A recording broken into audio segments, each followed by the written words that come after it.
नमस्कार, स्वागत है आप सभी को। आज की कथा है सरस्वती पूजा व्रत कथा। एक बार की बात है, सुकेता नाम का एक राजा रहता था। वह एक अच्छा इंसान और धर्म का अनुयायी था। उसने धर्म के नियमों के अनुसार राज पर शासन किया। राजा अपने राज्य के नागरिकों की बहुत अच्छी देखभाल करता था। उसकी सुवेदी नाम की एक बहुत ही सुंदर पत्नी थी। एक बार सुकेता के राज पर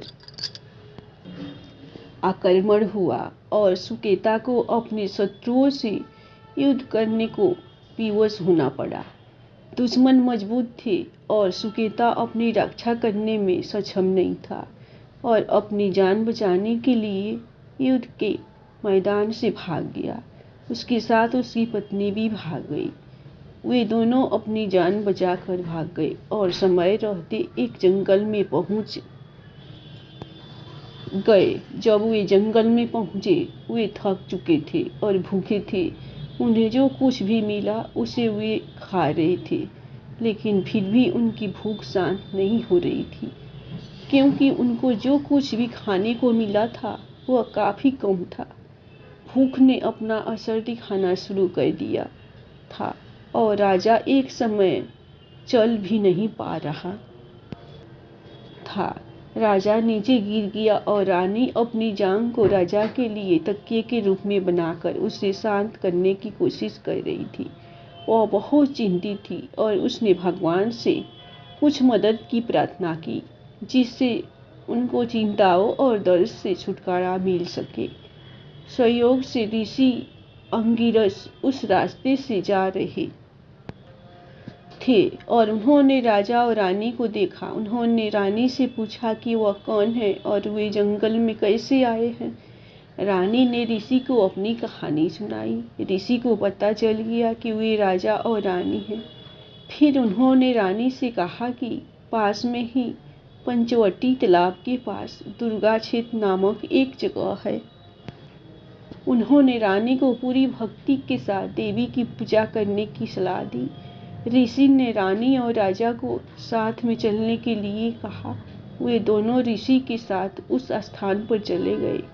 ऋषि ने राजा और रानी से पवित्र तालाब में स्नान करने को कहा। राजा और रानी स्नान करके लौटे।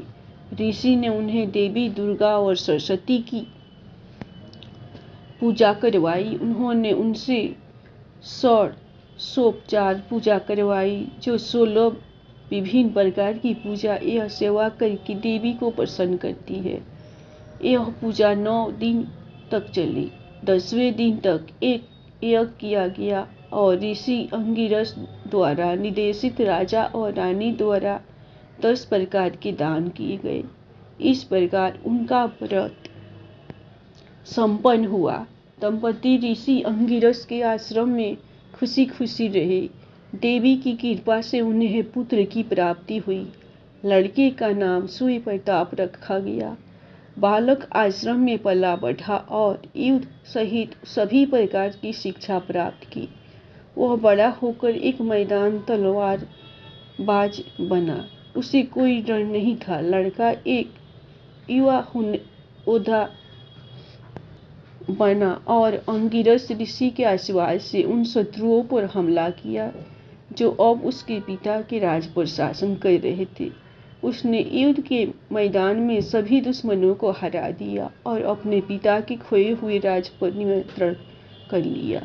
वह आश्रम में लौटा और ऋषि के आशीर्वाद से अपने माता पिता को वापस अपने राज्य में ले गया। उस दिन से सुवेदी हर साल इस व्रत को करती थी और उनका परिवार हमेशा के लिए खुशी से रहने लगा। ऐसी मान्यता है कि जब भगवान ब्रह्मा ने दुनिया की रचना की थी, तब इस धरती पर हर एक चीज मौजूद थी, फिर भी उन्हें कुछ कमी लग रही थी। इस कमी को दूर करने के लिए